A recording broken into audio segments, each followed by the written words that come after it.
All right, people. Day 4 is in the books, and what a day it was. Andy, I've got a big heart. Murray comes back from 2 sets down to rip the heart out of Thanasi Kokkinakis. The longest match of Andy Murray's career at 35 years old with a metal hip. Just incredible. We're going to talk about how that match went down, how crazy it was, and get into that. We're going to talk about Djokovic's hamstring. Is it a real concern for his chances at the title? He said it's not doing good, to be honest. And we're going to talk about some of the other Netflix players who went down in the Netflix curse, which is definitely a thing. So let's get stuck into it. We have a ton to talk about. So let's go.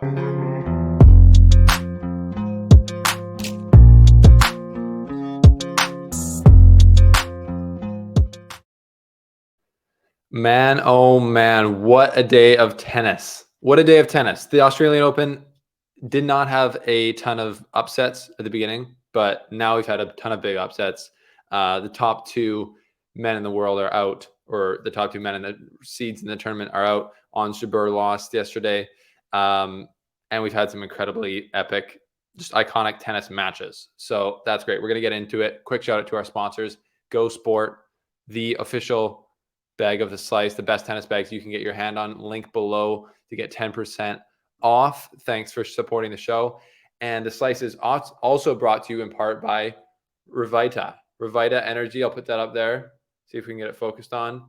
It is an energy tea. And the founder, Mitch, sent me a case of them because he saw that I was up all night watching the tennis, reporting on the tennis. And he's a young Canadian business owner like myself, and he's helping another founder out. So appreciate him. And you can buy their stuff at a lot of stores in Canada and just check them out online. Revita Energy, super cool team there behind that awesome product, which is, it's giving me energy right now because I need it. Because last night, the sleep schedule got totally wanked. So I stayed up late to watch Leylah Fernandez lose, unfortunately, as a Canadian. Then I slept for 4 hours basically and went on live TV in Toronto, virtually in Toronto. Then I came home, made coffee for my wife, and then I sat down and finished watching the last 3 sets, or watched the last 3 sets of Andy Murray and Thanasi Kokkinakis doing battle in the longest match of the tournament so far, one of the longest matches ever. Just an amazing fashion. So what happened there? Wow. That's Djokovic. Andy Murray, Thanasi Kokkinakis do absolute battle on till after 3 a.m. in Melbourne. Just crazy town. I didn't see the first 2.5 sets, but from what I gathered and what Andy said after the match, Thanasi Kokkinakis was in the driver's seat. He was serving huge, hitting his forehand huge, really playing where I feel like at this point in their careers, Thanasi's kind of in the prime of his career. He can get to a little bit higher level than I think Murray can get to. At least he was then. Maybe Murray wasn't playing his best, but as that I watched the third set, I think Thanasi even served for it. Andy Murray stuck in. He just stuck his stake in the ground and said, "I'm not leaving. I'm not effing leaving." That's what he would say. And he probably did say that. And he got it to a tiebreaker in the third set and wins that tiebreaker. And then the momentum starts to shift. Tanis, as his team calls him, started to get more frustrated. How could you not? And yeah, it was but then it just became a super tight match with like little ebbs and flows and level and energy and momentum. And at the end, it literally could have gone either way. There was a point where in the 5th set at the end, Thanasi was 2 points from the match. But Andy Murray had like 8 break points, I think, in that final set. So he was probably the player that was going to have more luck in that set, and he ended up getting the break and then serving it out. So absolutely incredible. What else do I have to say about Andy Murray and Thanasi? That was just an incredible show of tennis, sportsmanship, grit, and I love the quote from Andy afterwards. The guy goes, and he's just saying, he's like, "I fought hard," and he's like, "Yeah, I've got a big heart," and just said it. And then the interviewer goes, "Yeah, looks like you got a big everything." And then Murray's hilarious. He goes, "Yeah, I'm not sure my wife would agree with that." Little self-deprecation there, but just great guy. I tweeted out, this is an iconic win for Andy Murray. I feel like this win really redefines his legacy of being one of the all-time warriors in our sport. A huge fighter, huge heart, like he said. And just like, this is one of those matches that when we look back on Andy Murray's career, we'll be like, that is what this guy was about. That type of match, that type of fight, that type of tennis. He started hitting, 5 hours into the match, he's still able to hit his forehand big through the court, flatten it out, and hit winners when he needed to, and he didn't shy away from that in the closing games of that match. Where neither did Thanasi a little bit, but you saw Murray just maybe have a little bit more guts from experience in those moments than Thanasi did, and just brutal to lose if you're Thanasi.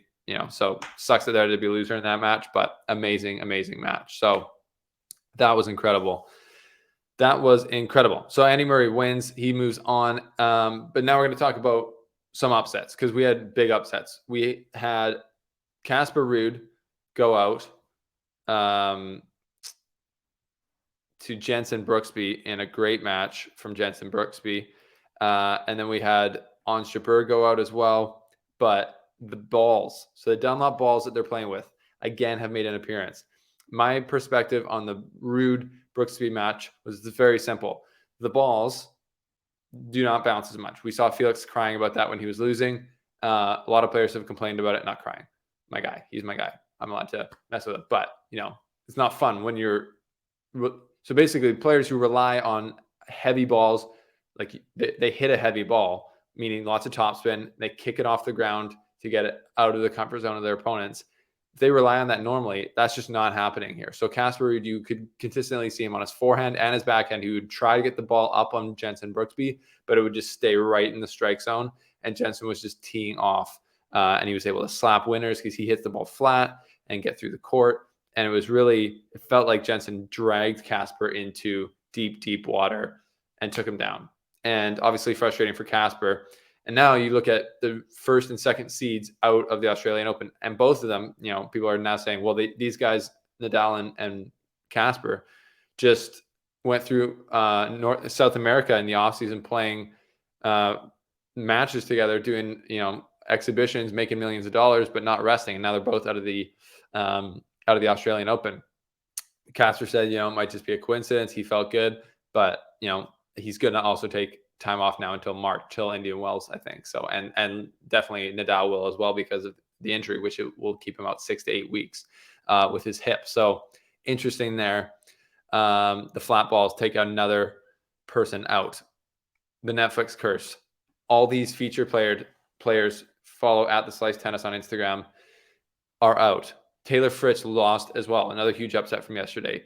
Ayla Tomljanovic, Kyrgios, and Badoza were all too injured to play beforehand. Kokkinakis loses today. Ruud loses yesterday. Berrettini lost to Murray already. Murray's also just chopping up the Netflix players. So the Netflix curse is real. That's like 100% a fact. You can't deny that. That's too bad. I feel like a lot of the players or the new fans potentially watching that show are going to be like, I want to follow these players, and they're basically all out except for Felix Auger-Aliassime, who's going to win the tournament, because I'm very Canadian biased right now. But he's looking good. So we'll see. Let's look at some other results from yesterday. Let's go through the results. Pause.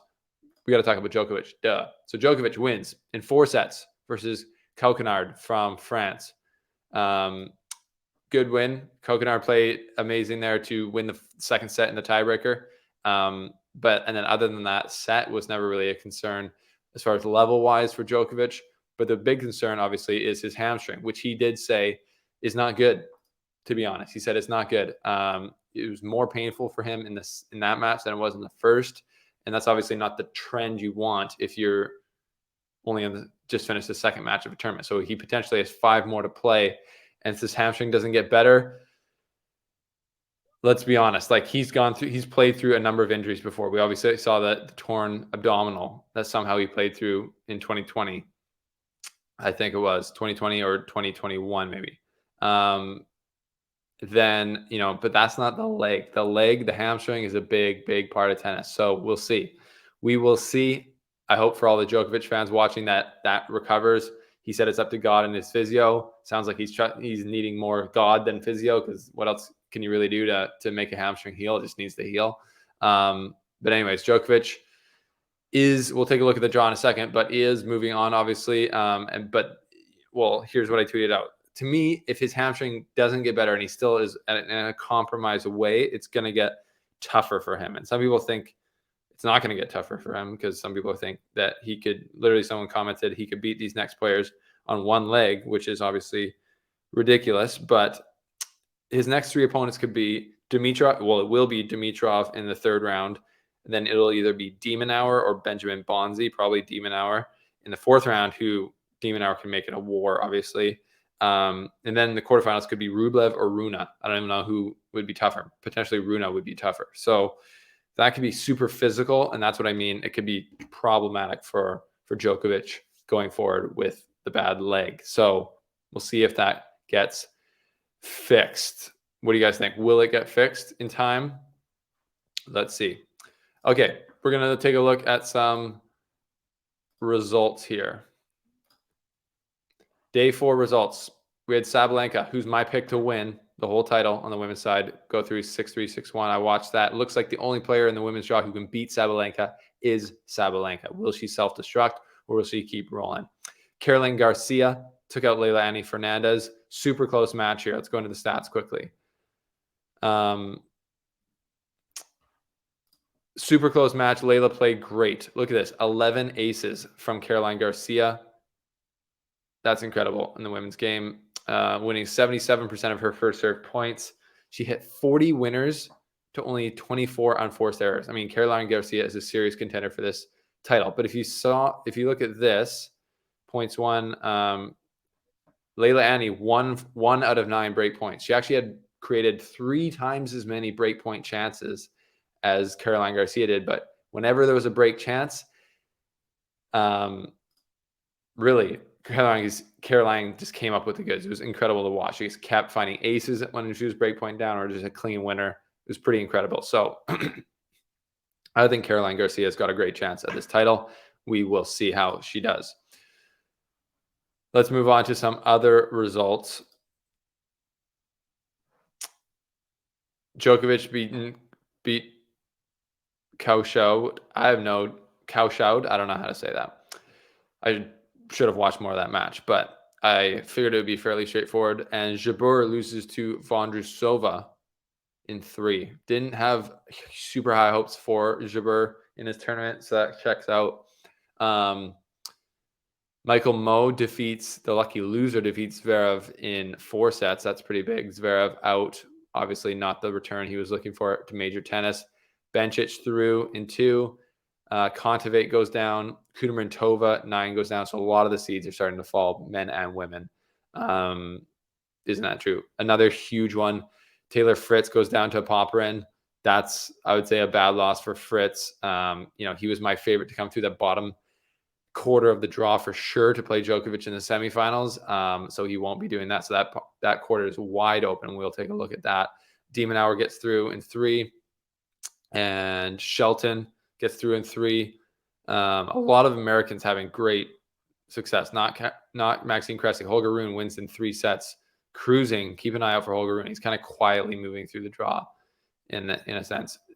Donna Vecic 3-0, 6-3, 6-0. Big bagel. That's surprising. Samsonova, I had an eyes on to make it deep here. That's pretty good for her. JJ Wolf destroys Schwartzman. Another American winning. That's crazy. And then out on court 6, I think it was, or maybe in court 7, Tommy Paul defeated Alejandro Davidovich Fokina in 5 sets. That was an amazing match as well. Tommy Paul, super impressive to come through there. He's got a nice little section of the draw. So I'll just leave it at that. And then Bautista Agut makes it through as well. So let's go to the draw now. Let's go look at the men's draw because that's what's super interesting to me. All right, we got the 3rd round matchups on the top. Obviously, that top quarter is pretty open now, especially the top 8th. TFO's got a great opportunity there for sure. But let's go to this bottom quarter, which is now totally wide open. Literally, the highest seed is Bautista Agut at 24. And there is 1, 2, 3, 4, 5 Americans in that bottom quarter. Unbelievable. So only 3 can potentially make it to the 4th round, but because 2 of them or 2 matches have both Americans in it. But I like the winner of that bottom 8th I think whoever comes out of that bottom 8 definitely is going to make it to the semifinals to play probably Djokovic, which would be crazy for any of those players.